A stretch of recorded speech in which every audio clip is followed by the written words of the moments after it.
Hey guys, great interview for you today with Regulo Olvera. Really interesting how he talks about how he started out in commercial real estate or selling commercial real estate, which led him to flipping, which he does today. But he started 16 years ago, so he has quite a bit of experience. He uses Facebook ads to find great deals, sometimes 50% of what they're worth. This has afforded him the ability to buy a Lamborghini, but he didn't just buy it. He talks about how he was able to use real estate to buy it and buy it smartly and how he uses it for marketing. So really enjoyed this interview. Regulo's a great guy. So enjoy all of this interview. As always, like and subscribe on Wrestling with Real Estate, the YouTube channel. Go to the WWRE Podcast and give me a 5-star rating and write me a review if you think it's worthy. And I'm looking to speak to as many of you as possible. If you're interested in real estate, I want to talk to you and get to know you and see if there's any way I can help you. So there's a link in the description down below, or you can sign up on wrestlingwithrealestate.com and there'll be a link there. So make sure you sign up there. But before all of that, enjoy all of today's interview with Regulo Olvera.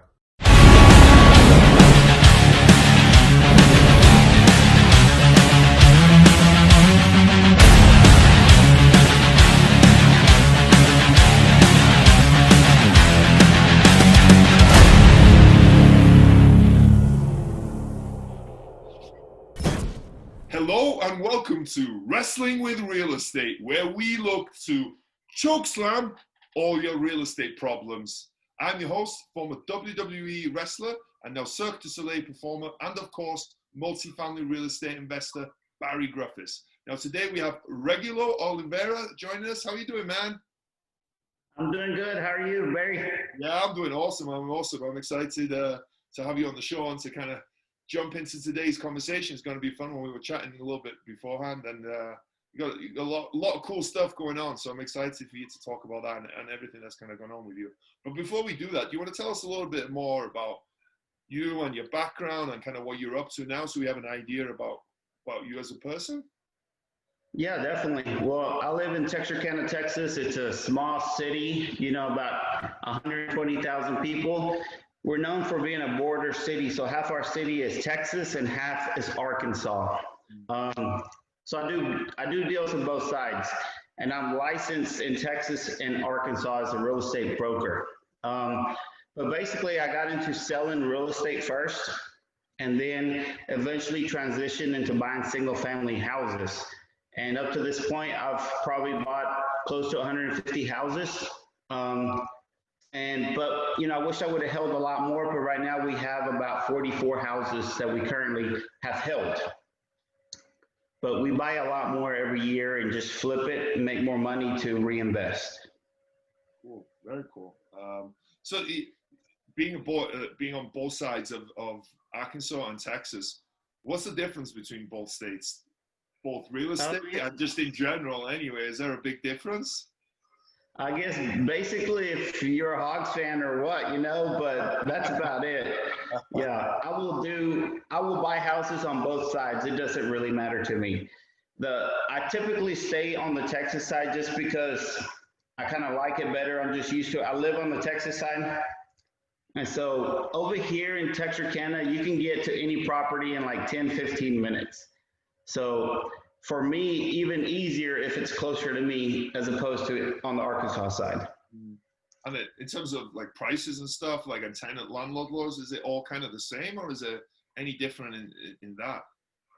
Yeah, I would say Arkansas is probably a little bit cheaper, but you also have cheaper rents. They have a lot cheaper taxes on the Arkansas side, but your rents are cheaper, so it all kind of balances out one way or another, And they have similar tenant landlord laws in both states? Yeah, I think Texas is a lot better. That favors the landlord. Over here, I've never had really trouble evicting somebody whenever they're obviously in the wrong. I don't know where you live in actually, but like in Texas, it's super landlord friendly. Yeah, I'm in Vegas, so it's the same. Yeah, 30 days you can get someone out pretty comfortably. Oh yeah. See, over here we have to give a 3-day notice to vacate. Then if they haven't vacated or paid you, you go file the eviction, and that's typically only about 2 weeks later that you can have them evicted. So it's pretty quick. Yeah, that's nice. That's when you're owning rentals, that's kind of what you want, right? Not that you ever want to evict everyone, but unfortunately, tenants don't always do what they're supposed to in the contract, and it's only right, I think, that you're allowed to do it. Going back a little bit before real estate, how old were you when you got into real estate to start off with? I was 21 years old when I got into real estate. So there's not much going back before that. So did you go, I didn't go to college or anything like, did you go to college or what? How did you end up at 21 in real estate? Well, actually, I was in college. I wanted to be a veterinarian, right? So I was taking basic college classes, wasn't a great student. I wasn't bad, but I wasn't great. You know what I'm saying? But I could pass the classes basically. But I went to work at a vet clinic and, just so I could see what it was going to be like. And I hated it. I hated every aspect of working at a vet clinic. And so I quit and I went to work for my brother who had a landscaping company. So my job was to go out and find new contracts, right? Sales. And one day I was always trying to get the biggest deals that I could. And so one day I went and I met a guy who was a real estate broker, but he owned apartments, he owned restaurants, he owned a bunch of real estate. And I wanted to land the whole landscaping job, right? And he basically told me, Regulo, you're really good at sales, man. Why don't you get into the real estate business and make some real money? So at that point, I had no clue what I wanted to do. So I was like, okay, I'm in, as simple as that. And he helped pay for my real estate courses. And then I paid him back later once I started making some commissions. But that's basically how I accidentally fell into real estate. I didn't know anything about real estate before then. It's crazy. That's cool. Was your brother mad that you left him? Not really. He was always looking to make sure that I had the best that I needed, So he was probably doing me a favor having me there, and I really appreciate that help. But he just wanted to see me grow and do something good with my life. You said that there. I'm guessing that he said you were good in sales, and I'm guessing you were good in sales in general. Was that a learned skill? Is that just something you had? How did you get good at sales, you think? Because it's not a skill that everyone has, right? It's an important skill, a really important skill. How do you think you had that skill? What caused that, you think? Honestly, I don't think that I knew that I had the sales skill. You know what I'm saying? I just went out and I was hungry. I always wanted to make money because we grew up very poor. We were the poorest in our school. We were the poorest in our city. And I always had a chip on my shoulder that I wanted to get better, do better. I always felt the pressure to go out and make money and kind of prove to myself that I was equal to everybody else that had money. You know what I'm saying? And so whenever I was selling, I was just trying to make money. That's it. I just saw it as like, all right, I got to get out there and make some money. And I had the same fears as everybody, on your first day that you go on a sales call, the nervousness that you have and you're trying to go over your head what you're going to say. I had all of that, but I think it just came out naturally. And I don't know, I was just good at it. It was accident. I guess it's just something I was born with, Yeah, that's cool. That's cool. And it just shows that luck and opportunity kind of colliding, right? When you met that guy, right? Who knows where things might have gone if you hadn't met that guy, right? But the guy took a chance on you, and that was awesome of him as well to kind of do that. What was your first 6 months in real estate like at the time? What year was that? Oh gosh, what year? I mean, that was 16 years ago. So we're in 2020. 2004, something like that. Yeah, 2004. My first year in real estate honestly sucked. I was doing a lot of deals. Like literally the first month I had a bunch of deals, but I didn't know how to pre-qualify the people. So all my deals were falling through. The first year in real estate, I think I made $13,000. That's it. Yeah. So I was selling, I was hustling, but I didn't have the correct strategies as far as to make sure that I had the correct buyers and the correct, sellers. So basically I worked hard and made no money is what happened. But Year number 2, that real estate broker that I worked for was actually a commercial real estate broker. So I was, since the very beginning, I was being trained on how to sell commercial real estate, apartments, retail centers, and all of that. I just couldn't close anything. But like the second year in real estate, I sold a $3.8 million shopping center. And so that was my first taste of like a big fat paycheck, you know? And it was also a big taste of how cutthroat that business can be, you know? And so I did several big commercial real estate deals. I sold apartments. Man, if I would have had capital back then, the apartments that I sold, I'm telling you, I mean, I sold one apartment complex. It had like 54 units. I sold it for 1.1 million. And there was a lot of deferred maintenance on the property. But the guy that bought it, he ended up putting, I think he put like 300,000 into it, and he sold it for $3 million. Yeah. But I had no capital nor knowledge or any way to get the financing at the time to do it. But yeah, I mean, I made pretty good checks selling commercial real estate, and that's what got me the capital to start flipping houses. And because I knew I did not want to be a commercial realtor. I didn't like it at all.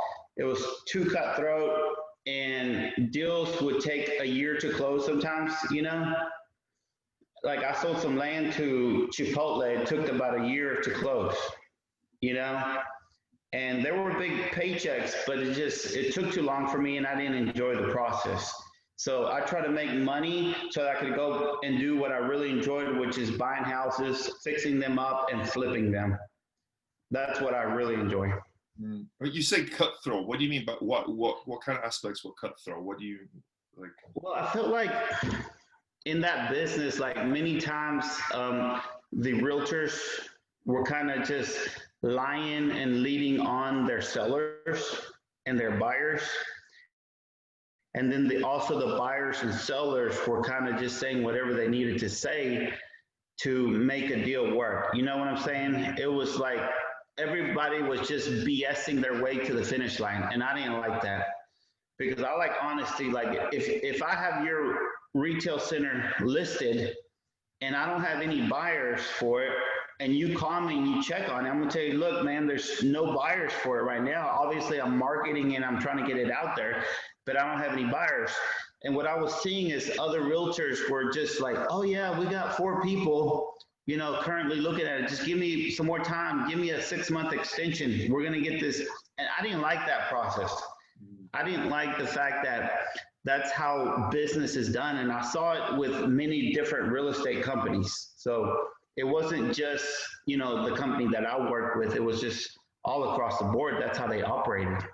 Yeah, and I think what it is with commercial, obviously the checks are bigger, right? The money is bigger, right? So yeah, I think in any aspect of life where the money is bigger, you kind of get that, right? You kind of get that kind of whatever, cutthroat, whatever you want to call it, type of people, right? Unfortunately, because there's big money to be made. And I guess that's why I like houses. I hate being on other people's timelines, and I hate people kind of pressuring me, you know, to be on their timeline. And so when I buy a house and I flip it and I, you know, whatever I decide to do to it, if I decide to leave the countertops ugly, but I put it on the market, either you want it or you don't want it. You know what I'm saying? And that's how I like to operate. Like, I know what my budget is. So if I have $30,000 on this house and I can't put new quartz countertops, I'm not going to do it. But I'll put it on the market reflecting that, you know, always keeping in mind, you know, what I did to it and what I did not do to it. So when a buyer comes along, then I'm able to say, look, this is my product. You either want it or you don't want it, you know? And I'm not the kind of person that wants to try to hard sell you on something. If you don't like it, then don't buy it. That's just how I kind of operate, because it keeps simplicity. You know what I'm saying? I don't want to work really hard on a deal trying to convince somebody to buy it, and then 45 days later they back out because they really were not sold on it. So I'm always really like look, this is what you can do. You know, I try to guide people. Like if I couldn't put the grant in, I'll give them phone numbers to people that can do it, things that they can do later. But we all know that with flipping houses, you have a certain budget. And if you go over it, you're basically working for free at that point, you know? Yeah. So you've got to be able to stick to your budget and still try to make a good product. You know what I'm saying? But I like that business because if they don't like it, they're just not going to buy it. And I know that I will find another buyer, you know, down the road. So you never thought, you never thought about buying apartments, for example, that when you were doing that, because obviously you were finding the good deals, right? You had access to the best deals at that time, and I'm sure you could see the money. You were never tempted to buy an apartment complex? Last year, I aggressively tried. You know, I made offers on like 4 different apartment complexes, and I couldn't make any of them make sense financially. And I know you invest in apartment complexes, right? Yeah. And so that's what I want to get into. Actually, my goal this year is to sell off a lot of my real estate so I can have the capital to go do an apartment complex. Because in order for me to really scale how I want to, that's the quickest way to do it. You know, it can take me 5 years to buy 100 units in single family houses, and I could do that in 1 year on apartment complexes. So I'm kind of following you and kind of learning from that, because anybody that's in multifamily, because that's my next step. I feel like that's my next level of evolving, and I have to do it. It's like I have that pressure in my head, you know? It's interesting that you hear it time and time again from people that get to a certain number, you know, critical mass, where they kind of seem to grow much more, and they then transition into sort of multifamily and certain apartment complexes, because like you said there, it might take you 5 years to buy 100 homes, and even that is really successful, right? That's really cool. And it's, you know, most people couldn't even dream of that, but you can buy one apartment complex that has 100 units, right? And you kind of get there in 1 year. It's not quite comparable, but it's kind of the same idea, and to get to that cash flow. But I was asking more about when you were the commercial broker in 2004, 2005, when you first started out, that when you then went into flipping, did you not think back then, hey, I'm getting access to all these deals, I'm talking to all these owners, I could maybe buy one? Or was that case that you talked about, you didn't like how long it took and all the stuff that goes along with it? I think I kind of just followed the path of least resistance. Okay. And for me, and I think a lot of people, it's buying a house. You know, like your first entry into a lot of real estate for a lot of people is buying a house. And then I found out how easy I could buy houses. And then I found out how to get 100% financing. You know, you see this all over TV all the time about, you know, zero money down and buy real estate. Well, I specialized in it. So even when I didn't have 20% down, I was able to get 100% financing on these properties. I had really good credit, and it's all, there's no trick to it. It's basically you having a good relationship with your bank, you having good credit, and you finding a deal that is like 50% value, you know? And so if there's $100,000 house and I'm buying it for 50, why wouldn't a bank give me 70,000 on it, which would be the purchase price plus the repairs? Why wouldn't they do that, you know? And so I built a real good relationship with a local bank, and I basically bought probably 100 houses using zero of my own money. And so whenever you're making 25,000, 30,000, 40,000 on a flip and you use zero money to do it, I mean, that return is ridiculous, if you ask me, right? And it went back in the same way with my rental properties. Like I could buy a rental property, cash flow $200, $300 a month on a $40,000 property with zero money out of my pocket. So it's like, what is that return? You calculate that return. I mean, I didn't have to put 1,000. I didn't have to put 5,000 down. I didn't have to put 20,000 down. So, and I'm making infinitely on that money that I didn't even use. It's the best form of other people's money in my mind, right? Yeah, that's unbelievable. Yeah, that return is, I think, what they call an infinite return, because you put $0 in, and the return just keeps coming. That's unbelievable. But Exactly. that's such an interesting story. Like you don't hear about that very often. There's a few things there. For one, like even if you're buying at 50%, right? I still think banks are hesitant because they're scared, right? They're a lot of times their main concern is, are we going to get this money back? Are we going to get paid every month? Are we going to get this money that we loan back? How were you able initially, right? Once you've done a few, I'm sure it was a lot easier. But initially, when you maybe that first one that you go to talk to the bank, how were you able to kind of give them that comfort level and persuade them to do it? I guess sales again, right? That sales thing. Exactly. But it was more than that, I'm sure. The best salesman in the world might not be able to do certain things. But how were you able to build that relationship and make that happen? I think I basically used the I need help method, you know?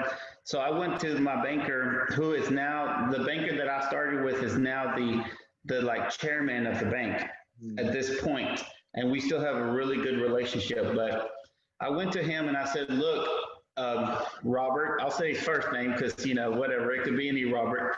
But I was like, look, Robert, I really want to buy this house. You know, I just put up all this money on this first house because on my first house, I did put 20% down and did my own repairs. And I said, and I want to buy this house. How can I do it? I don't have any money, but you know that I'm going to be very responsible. You know that I've always paid my bills. Because he actually let me borrow money when I had no commissions coming in. He would let me borrow like $1,000 to pay my bills, and then I'd pay him back as soon as I got my commission, right? So doing whatever I needed to survive. But I built really good credit with him doing that because I had zero missed payments. I always did exactly what I told him I was going to do.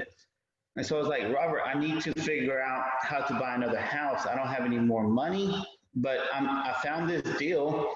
And it's, you know, it's $30,000, but it's worth $50,000. And so if you could just let me borrow the money, then, you know, I would rent it out immediately because I know that I could get $750 for it, right? And I think it was out of sympathy that he kind of did it for me. And once he did that first deal, I was like, all right, here's another one. And then he did that one. I was like, here's another one. So then I just kept bringing deals. I no longer really asked him for approval letters or nothing like that. And now I use a different banker just because he's gotten into a position where he has to be more stringent and more, you know, everybody is looking at what his actions are now. So I have a different banker, but even till today with my new banker, he does the same thing. And the reason I'm such a strong buyer in my market is because I don't even have to go get a pre-approval letter. I'll bring a deal to the bank and they do it, period. Because I have such success of just turning them, you know? And so when the banks see that you're doing that, and I've always been really conservative, even though I ask for 100% financing, I always have a good amount of money in the bank. And I'm always very conservative on my projects, and they know that. And so they're more willing to lend you money because we know a lot of people who try to get 100% financing, they actually try to get 120%. So like they're all in for 100 and then they try to cash out 20K on top of that and still keep the property. I've never been that kind of investor. I want to have as much equity available to me there if I ever need it. But I'm never going to try to tap into it unless I truly needed it, you know? Yeah. And a lot of people, they just try to cash out, and then they get over leveraged, and then they end up losing everything. And the banks know that I don't do that. I just don't like that method, you know? Yeah.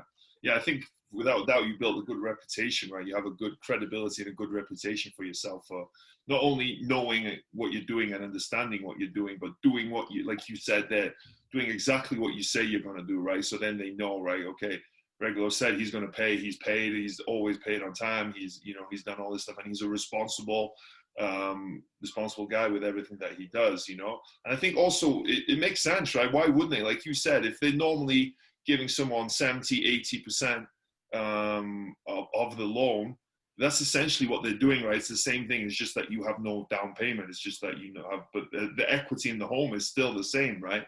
You know, you're buying a house 100,000 whether you put 20 or 30,000 down yourself, or you find such a great deal where the bank is loaning exactly the same amount that they would for a regular investor, say, that's putting 20% down, and they have the exact same amount of equity. The only difference is that you're not putting any of your own money in, so it doesn't change anything to them, right? I guess that, you know, and I can really see why they would do that, along with everything else that you built with them, that relationship and that credibility that you built with them. That's interesting.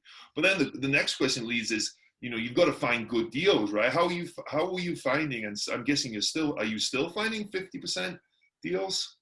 I mean, you know, I say 50% deal. I don't find 50% deals all the time, but the biggest way that I find deals is social media. Like I told you, you know, when we were talking earlier, is Facebook advertising. I do really raw videos of me, of my kids. I use my kids as props basically. And I have videos that get a lot of views where my kids are like, you know, this is Sarah and my dad, Regulo, is looking to buy houses in any condition. You don't have to clean it up. You don't have to fix it. He will buy it as is. Give him a call at 903-244-7408, right? And so then people look at that because their attention is grabbed by this little girl or by me, or sometimes I use my dog or my son, you know? And now, of course, I use my Lamborghini on these videos, and people call you, and basically I tell them I put on my videos, like, send me a message, your address and your phone number, and I will bring you an offer within 1 day. And so that's where, as soon as I get a message, I do my research and I make them an offer contingent upon me seeing the property, right? And so then my offer may change a little bit when I actually see the property. But you're able to weed out the people who really are motivated to sell right up front. And that's my strategy. And you know, that's how I get a lot of good deals.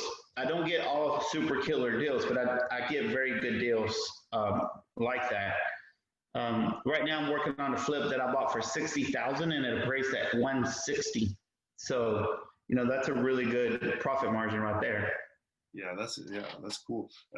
Smart using your kids. For one, you're getting that, you know, attention because, like you said, it's kids, right? Everyone likes looking at cute kids, right? It's going to grab your attention. But also, you could probably write it off as for taxes as well through them, right? You can pay them and then have that tax write-off, right? But perfectly legal, above board, it's in the tax code and everything like that. So that's Oh yeah, definitely. There's ways to pay your kids. You know, I think it's up to $13,000 a year or something, and get that deduction off your taxes, and then your kids, you know, get paid for helping you make money. So it's good. Yeah, very cool, very cool. And you said, I don't know if you said it there, but you said beforehand that you mainly were, and I think still are, using Facebook ads, right? Yes. How do Facebook ads? I've never used a Facebook ad in my life, so I wouldn't know. How do they, the basics of it? How does it work, and how do you make it happen? Yeah. Well, basically, like, you have to create a business page. So I've got my business page, Regulo, Olvera Real Estate, and once you create a business page, there's buttons on there. So if you make whatever post it is, that post will automatically on my page say, do you want to boost this post? And so then you say, yeah, and you click on it. And then being that it's real estate related, you know, certain businesses are governed differently. So you have to click that it's a housing ad, because you can't discriminate, you know, all the housing laws. And so whenever you click that it's a housing ad, then it allows you to pick your region. So you can put all of Texas, you can put the whole United States. Or you could go down to as little as I do, and I just do my actual city, right? And so then it'll give you a budget. You know, you can put $10 a day, you can put $100 a day, and it will tell you approximately how many viewers are going to see your ad. And then, of course, the more money you spend, you know, the more views you get. And I think a lot of people want to make money, but they don't want to spend money. And I was the same way. When I first started doing Facebook ads, I was like, all right, I'm going to spend $10 on this ad, you know? And I'm not going to lie, the first $10 ad I spent, I bought a house. And so I was like, holy crap, this really works. So then I just ramped it up and started spending a lot more money, because I saw that it really worked. And even in times like during the Christmas holidays and Thanksgiving, I keep my ads running 24/7 all the time. And it really does pay off, and a lot of people on here want to see how to make money with zero money and all that good stuff. You see it all over Instagram and Facebook. But the truth is, if you have a little bit of money to invest in yourself, you're investing in ads, you're investing in yourself, and so you will make more money. Everybody knows marketing and advertising works. It's just people don't want to do it.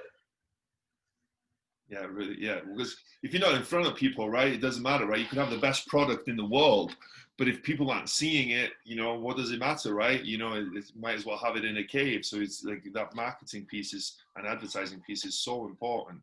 Like, exactly. When you started, what was if you mind me asking, what was your budget initially when you started compared to what is maybe your budget now? Yeah, I mean, like I said, it was like $10 the first time. And then I think I went to I was doing maybe $100 a week. And really, because I get such good results, basically I get more than I can handle. I'm doing about $500, so that's all I need. Now, if I was trying to scale and let's say flip 200 houses, I know that numerically I just have to double that. I can do $1,000, dollars a week. I can do $2,000 a week, and I was obviously have to expand and get people to get these calls for me. But that's kind of not where I'm at. I want to be in a place where I have a team that remodels my houses, and I know that this team is 100% effective, and they basically are always on time. So I would rather continue to use this team than try to keep getting other teams that I'll just get a bunch of screw-ups with, you know what I'm saying? And because it took me a long time to get this one team going, right? And it took me a long time to find the right people. And so I'm happy.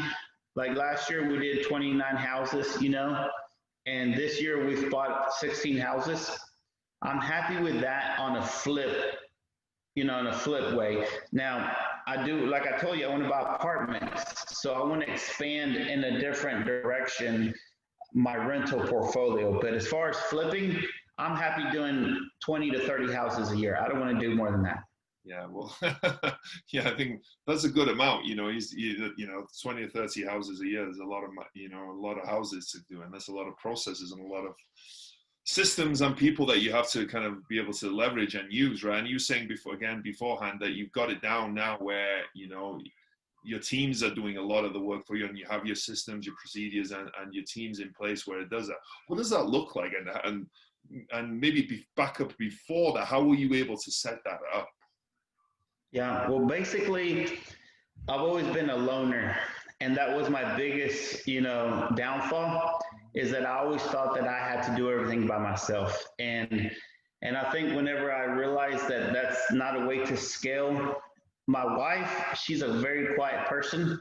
She's not on social media really, she's very quiet, very timid.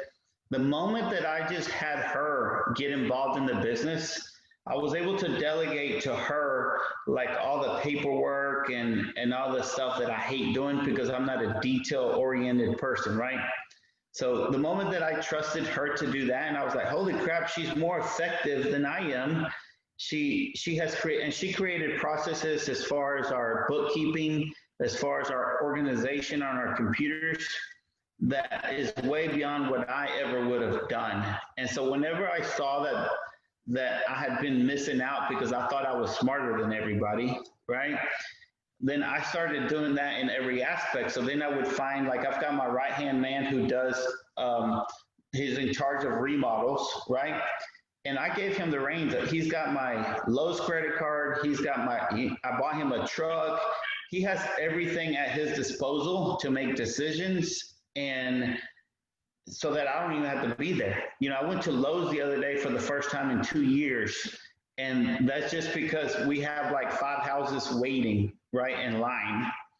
And so I did it, and I was like, well, I mean, I have time. I have more than enough time to do this.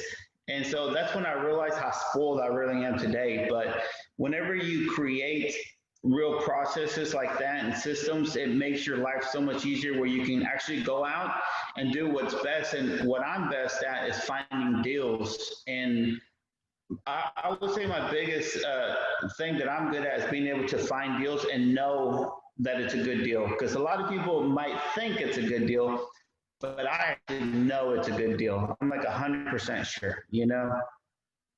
Yeah. How do you, But how do you know? Like, is that just a learned skill, or is that something that, if someone's listening to that and they're like, hey, when I go look up property, I want to know if it's a good deal, that, that everyone does, right? yeah. What would you tell them? How would you advise them? Well, I think it has to do with time. I mean, I've been doing this for 16 years. So I know the market in and out. You can ask me about a single neighborhood and I know exactly what houses trade for. And I know exactly what I could get maximum dollar if I was doing a flip there. So I think it's trial and error. There's nothing special about me. I made a lot of mistakes and did buy a lot of houses that were not good deals along the way.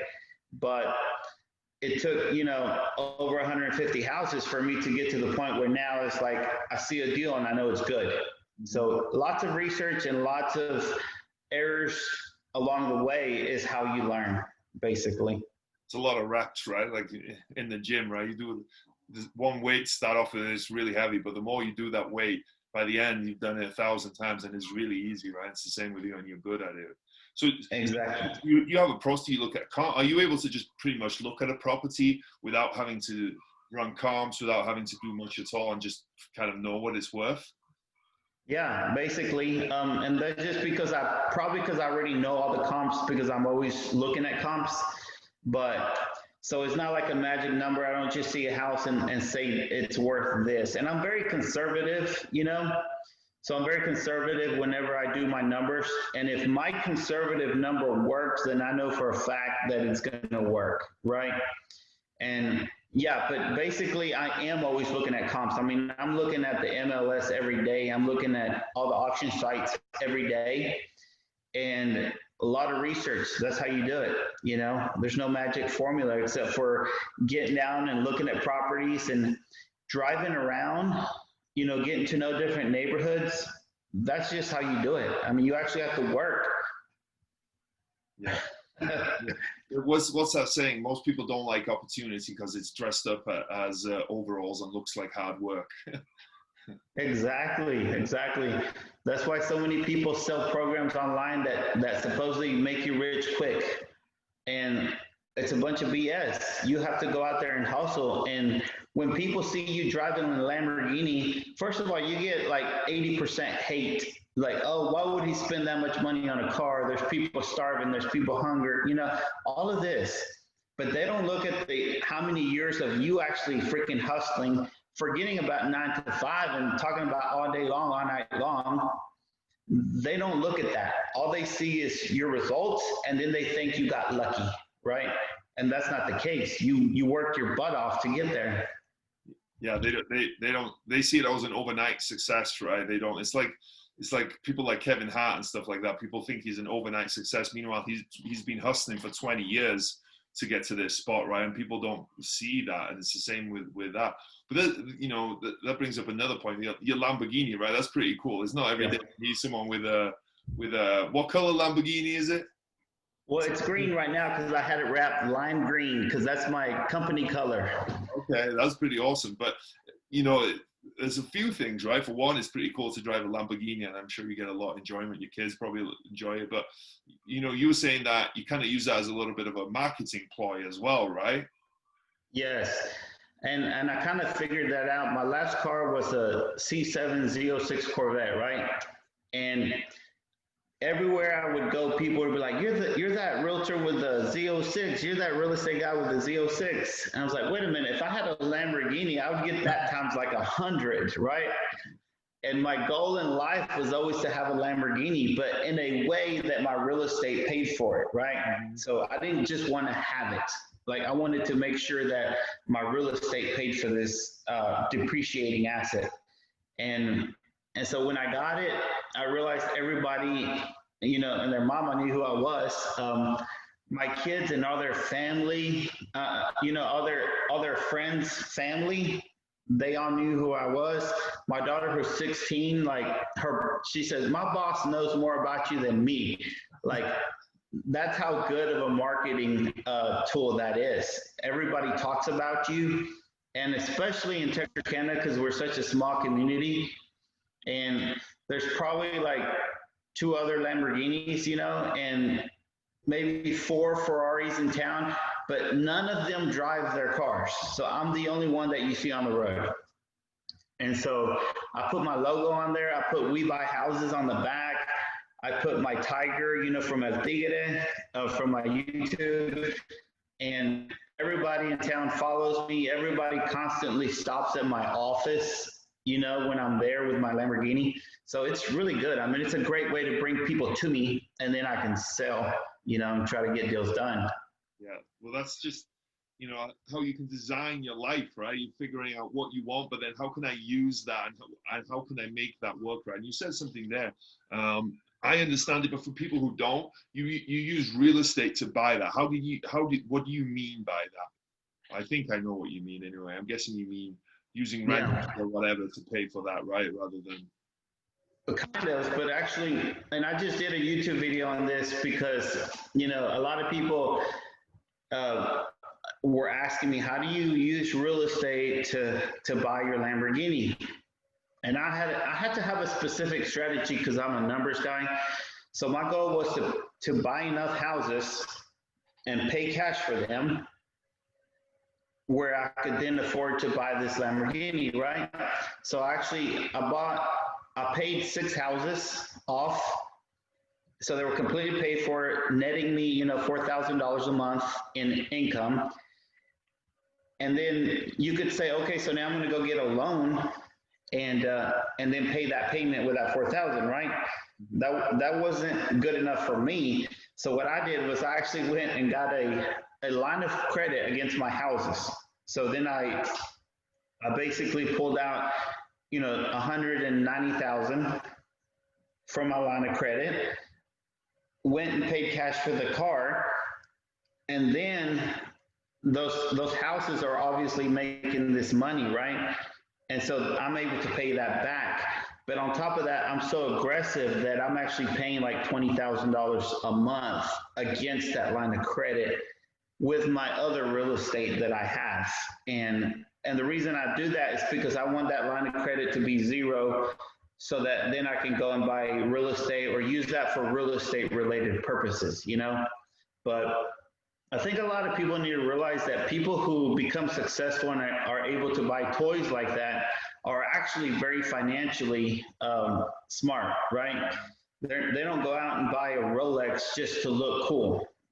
Like they want to know that they can actually afford that Rolex. They want to know that they can actually afford the Lamborghini. I never wanted to be that person that was driving around in a Lamborghini and you didn't know if the bank was going to pick it up the next month or whatever, So I use my real estate as assets, borrowed money against it, and then paid cash for the car with that money. And then of course I'm going back and I'm paying. I can pay, like if we had an economic recession, I can pay back as little as $1,000, that month. Or we have a great month and I can pay $20,000 on that line of credit. And so that's what I've been doing. Yeah, that's so smart to do it because if you got a car loan, your car loan is going to be 5-6 years, but you get a home equity line of credit that's pushed out way further, right? So it's going to make that monthly payment much smaller. Maybe your interest rate, maybe interest rate was lower as well. But it's like you said there as well. You can have depreciating assets, right? You can have what they would call a liability, right? But you've just got to figure out how to do it. And like you said, a lot of people, they might go out and buy an expensive car, an expensive depreciating asset, and now every month they're paying for that, and they're in the hole, and it's hurting them financially. You found a way to do it where it made sense and it didn't hurt you financially, and you're paying it off, like you said, aggressively, and you're using those properties, and those properties eventually are gonna be properties that you buy more properties and it's gonna be, and you've paid off that. Now you have a Lamborghini, you still have the 6 houses, and now you're gonna be able to buy more houses, right? It's just thinking different. You've just got to be able. It's that financial gain, right? It's once you figure out finances and how to game the system, because there are ways. It's brilliant. I love that. And now you have a cool Lamborghini that you get to drive around with, and not only that, they use it to marketing as well. It's just a win-win all around, man. That's so cool. Yeah, and it's actually, you can buy a car, for $50,000 and it's worth $20,000 in 2 years. But a Lamborghini, if I paid $180 and I don't put, maybe more than 10, 15,000 miles on it, in 2 years, it's still going to be worth $150. Mm-hmm. So I paid my line of credit down, plus those houses were already paid off. So technically, I'm forcing myself to save an additional $150,000 and driving a freaking Lamborghini. So yeah, that's I got to ask you. You must. What kind of miles per gallon do you get? You need to stop at a gas station every 10 miles. You don't look at that, man. You just you just enjoy the car. I mean, it's honestly like you don't even look at that. You actually enjoy putting gas in that car, because I don't know, it's every time you stop at a gas station, like everybody comes and talks to you and everything. So it's actually pretty enjoyable because people are nice. They want to see the car. I love letting kids get in the car and take pictures because it's a pretty big deal. And once you have it, you kind of forget how big of a big deal it is. And then when you see all the kids super excited and the adults running to the car, I mean, you enjoy putting gas in that car. You enjoy doing anything in that car. That's awesome. I don't think I would fit though. I'm 6'6", so I might be a little tall, but it might be a little. It'd be tough. Your head would be like tight right there. I'll make it work. If you want to give me a Lamborghini, I'll make it work. You have to get the convertible, man. Your head will be sticking out like that. That could work as well. That's good. So just to give us an idea, right? What is it? So you do the Facebook ads, right? What does that process look from start to finish? Because you've got your procedures down. So you advertise on Facebook. A lead comes in. Where does it go from there? And then to the finished product of selling that property? What does that kind of look like? Just to give us an idea. Yeah, well, basically, typically people respond directly on Facebook. So I'll get a message on my phone through Facebook Messenger, and I try to immediately respond to that message and get their address, and I try to actually look up the property and get a general idea of what the value of the property is. So I tell them I'm a real estate investor, so obviously we're marketing towards properties that need work, that maybe or maybe you can afford to repair them or whatever, you owe back taxes. So we're looking for a property in specific situations, right?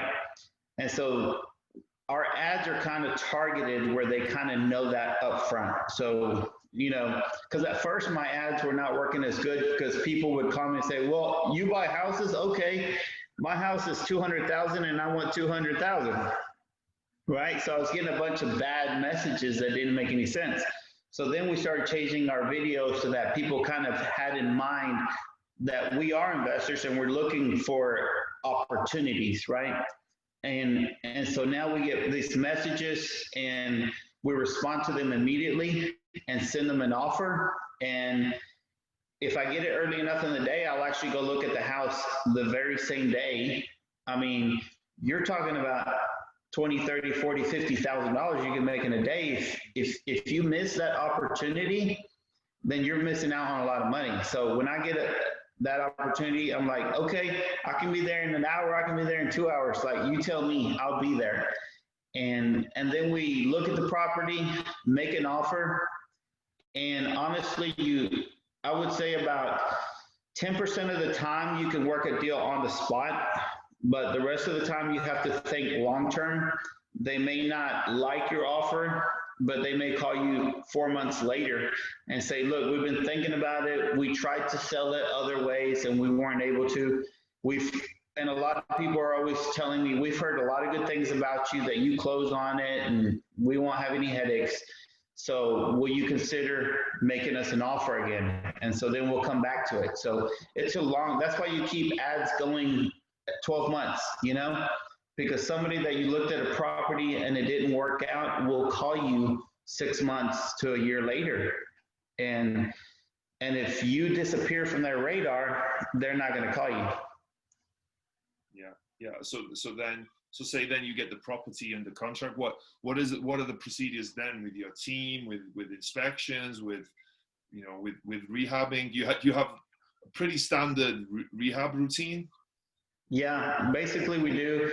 One of our biggest marketing things we say is we don't do inspections. We don't do an inspection contingency, and we will close as quickly or as slowly as you want us to. Sometimes people don't want to close in a month. Sometimes people want to close in a week, right? So we're very flexible to that, and we make it work to whatever they need. And then once we do close on the property, we always ask them to write a review,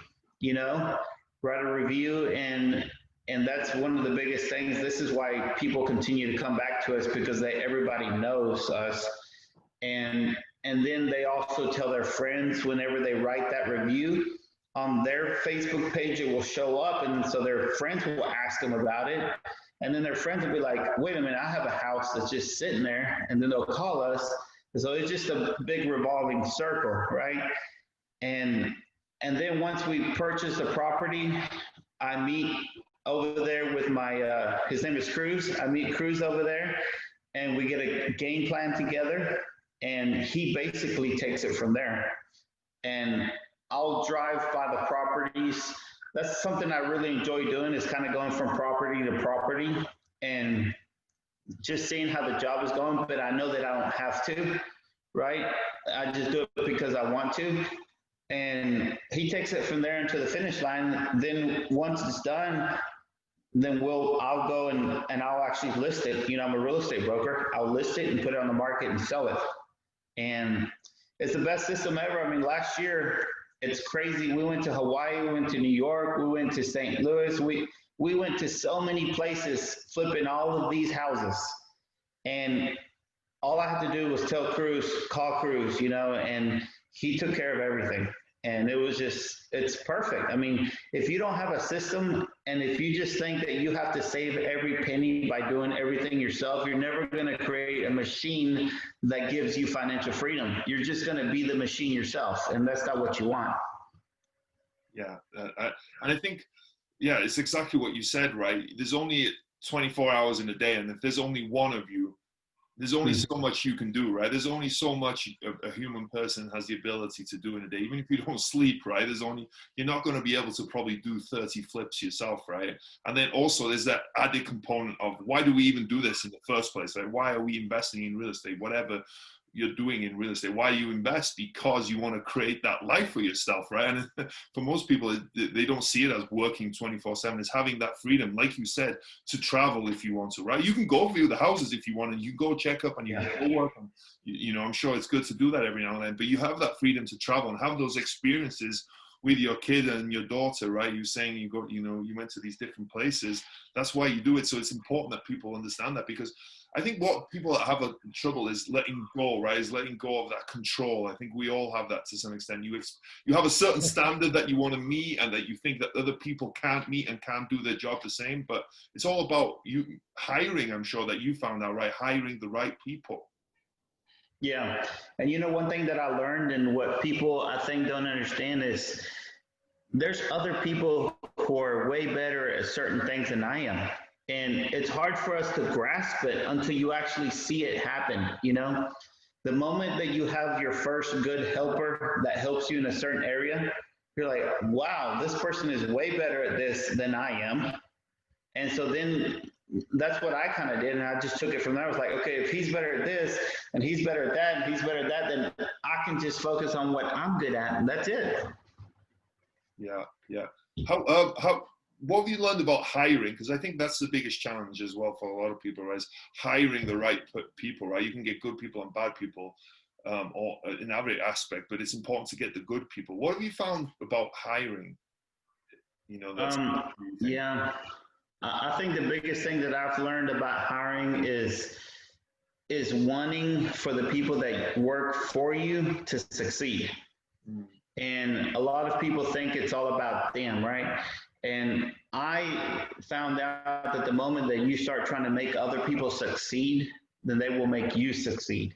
And so if you hire a person who just wants his paycheck, then that's going to be the wrong person. You need to hire people that have same goals as you. You have to hire people that have motivation and people that want to be led, because there's a lot of people that want to be leaders and there's people that want to be led.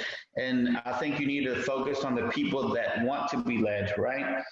Because I've realized that when I wanted to give certain, I guess, power or responsibilities to certain people, they didn't want it, right? They didn't want that responsibility. And you have to find the people that want that certain level that you expect.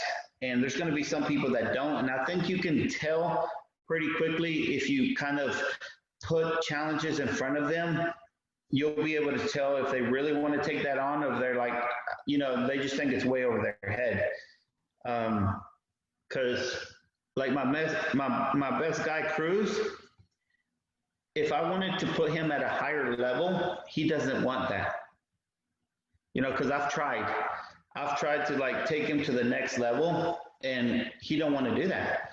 And so you have to find somebody who's mentally prepared to be there. And like I said, always respect people. A lot of people think that you being the boss, you have to be this aggressive, mean person. And what I've learned, because I had a business with relatives, and that's how they treated employees, the aggressive, lying to each other type of way to get things done.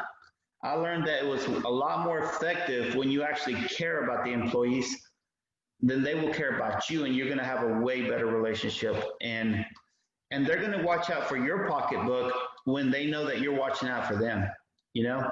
Yeah, I think it's creating that mutual respect, right? I think you're going to get better response from people if you respect them. They're going to respect you back, rather than being, like you said, that dictator that's just shouting at them and bossing them around, right? They're going to want, because what happens when you don't tell them what to do, when you have that thing, they might not do the right thing. But if they have their respect and they have what your best interest at heart, I think they're going to always want to do the best thing. And it's something else you said there I think that's really interesting, is that you want them to have similar goals to you, or to have that goals. And if you can help those people see those goals and help them get to that, and see through working with you and helping you can help them get to their goals. I think that's such a powerful statement, a powerful vision, right? Yeah. And I kind of learned that from people that I see, on Instagram. And that's where I started kind of learning all this stuff, because social media is a great way to learn for free, right? And I kept seeing that the people who were growing their team with them were actually becoming way more successful. And I was like, I have to do that. I have to do that. And it really works. It really does. People, if you're the only one driving the Lamborghini, it's lonely. If you got other friends who are driving Lamborghinis with you, that's an awesome situation to be in, right? Yeah. Why not drag other people along with you, right? That's if you have that power, why not, right? You don't need everything to be just for you. If you have other people to come along with you, it's more of a fun journey, right? As well, then, right? If you bring in everyone along with you, I think that's cool. Exactly. Cool. Well, this show is called Wrestling with Real Estate, so I always like to ask wrestling-related real estate questions. And the first one is, what would your wrestling name be? If you picked a wrestling name for yourself, what would it be? It would have to be El Tigre. El Tigre? Yeah. The Tiger? To the Tiger, right? The Tiger. Yeah, that would be my wrestling name, and I'd have a suit with stripes on it and everything. That's awesome. And so El Tigre is in the ring. He's wrestling, and every wrestler has a special move, right? Everyone a strength that they have. So when they hit that special move, the match is over, right? It's their strength. It's what they're good at. What is your strength in real estate, you think? Okay, so I guess my special move would probably be my ability to find deals, and that is the hardest one I think out there in real estate is being able to find the good deals. I don't know what I'd call it, but it's finding deals. That's it. The deal finder bomb or something like that. Exactly. But I think that's such a great strength to have, right? Because a lot of the other stuff can kind of take care of itself. If you can find a phenomenal deal, like you said, like a 50% deal, well, it gives you big margins, right? You can make mistakes with the rehab. You can make mistakes with other stuff, and you can always, even if you don't go through the bank like you talked about that you're doing, I'm sure private money wouldn't be very hard to find for that kind of deal, right? You're finding those kind of deals. So I think that's a really good strength to have. So I'm jealous of that skill for sure. Yeah. Well, 16 years into it, man. Yeah. It took time. Yeah, absolutely. I respect that a lot. So what's been the biggest body slam you've taken in your investing career, you think? Biggest. Yeah. I mean, it sounds cocky, but I've had just about all wins, man. I don't think I've really, I would say it's non-real estate related. Like I said, I started a business in the Dallas area with family. We made a lot of money and I had to get out of it because there was it wasn't a happy business. You know what I'm saying? So that's something that it was a big body slam, but I came back from it so much better. I mean, and I'm so thankful that I was able to actually go through that because it allowed me to see what a business could really be and allowed me to then change my business into what I really have today, which is a lot better than it was before that experience. Yeah. I think, successful people, body slams, they help them in a lot of ways, right? They learn from it, they grow from it, they come back, like you said, even stronger. So I think, body slams, they're not fun at the time, but in the long term, when you look back at it, I think they always kind of help successful people as long as you have the right mindset with it. So was there a moment that you were standing on the top rope getting ready to jump, but you were too scared? What was it and how did you overcome it? Gosh, I mean, it feels like every time I've gone to the next level, I've been in that situation, right? I guess the hardest thing to me was probably last year, just whenever I had so many deals and I could have easily just been like, okay, that's enough. And I kept going back into my mind thinking, you already know how to make this work with 10 deals. Why not do 20, right? And then if I get 20, why not do 40? So that's been my biggest challenging is scaling. I know mentally that's what's been blocking me, right?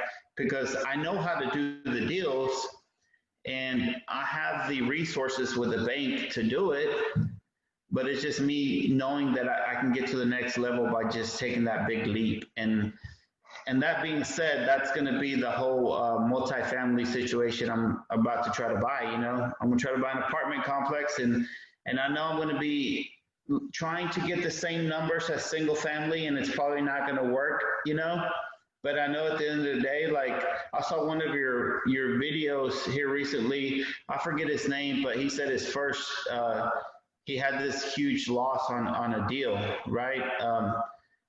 The guy that bought 30 units for like 300 and something thousand, I forget his name, but he did say in there that he lost big time on one deal, right? Or he got all scratched up. I forgot how he worded it. Maybe I heard it wrong, but you're going to have to go through one of those bad deals if you're going to the next level.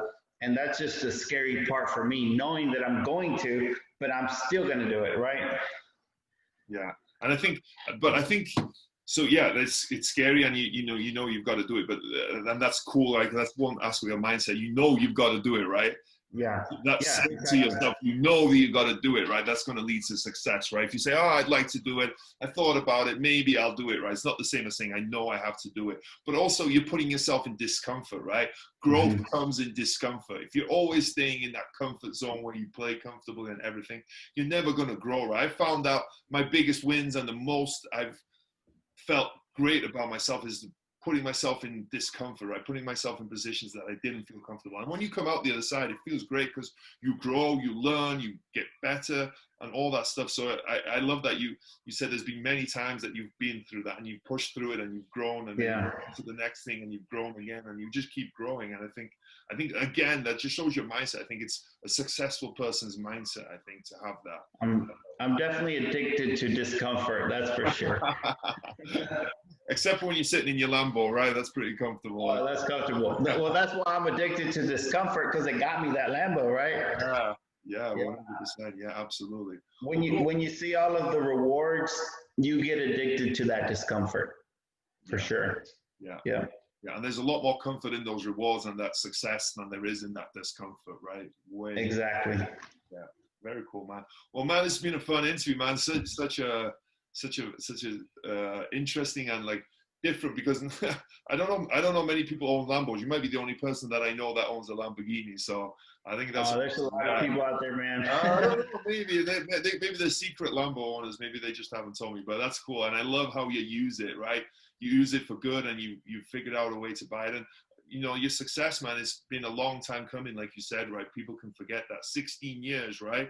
Just to give people an idea. To real estate, yes, you can have overnight success to some extent, but if you want to really think about being successful and really learn this business and, you know, keep growing and get better and better, you've got to be in it for the long haul, right? And even, you know, after 16 years, you're still growing, still evolving, still getting better, still pushing yourself, still wanting to take on new challenges, like you talked about trying to take some apartments now. So I love that, man. That's cool. It's been a really cool story. But before we go, where can people find out more about you? Your social media, website, all that good stuff. If someone wants to sell you a house, where can they get a hold of you? All that good stuff. Definitely. Well, on Instagram, it's Regulo Buys Houses. On Facebook, it's Regulo Olvera is my personal, and then Regulo Olvera Real Estate is my business page. And then, of course, my accidental YouTube success is Regulo El Tigre. Okay, I see a pattern there. Yeah, so you told me, right, you got 20,000 subscribers in a month, right? Yeah, I'm close to 20,000. Close to 20,000 right now. That's really cool. Well, go follow Regulo and all that on all those platforms. I'll put a link in the description below with all of those so people can find you there.